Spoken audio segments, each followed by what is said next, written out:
The 1930s were a dark time in Europe.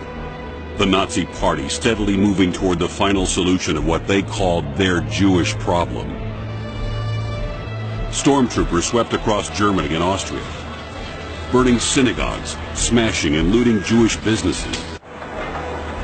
Jewish families quit their jobs, packed up their belongings, and fled for their lives. Many, even most, found there was nowhere to go. Nation after nation closed their borders. On the other side of the world, however, one nation opened its doors.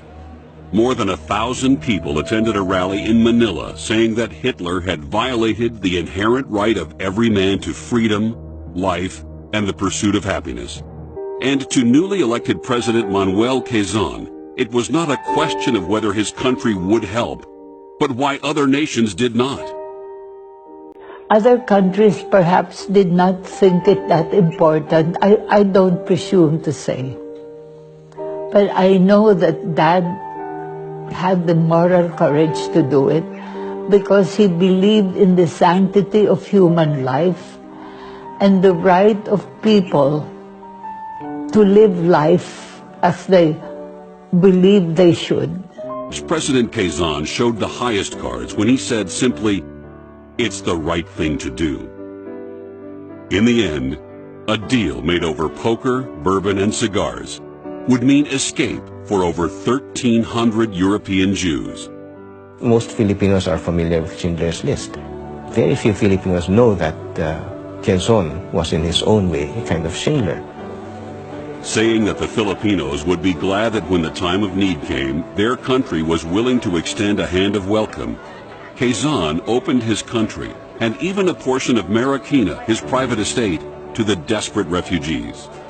And the second mail, we got an announcement, a letter that said you've been accepted for a position in the Philippines.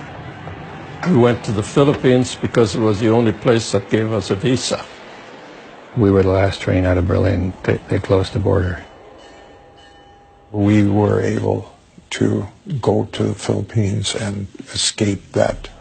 At that time, we were really free. Manuel Quezon died before his country was liberated, but the link to Jewish freedom was not forgotten.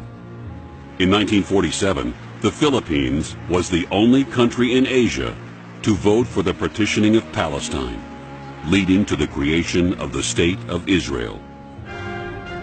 In a memorial park outside Tel Aviv, the Open Doors Monument stands in mute testimony to the Philippines, a nation that stood firm on the basic principle of shared humanity, battling hatred with the simple weapon of an open heart.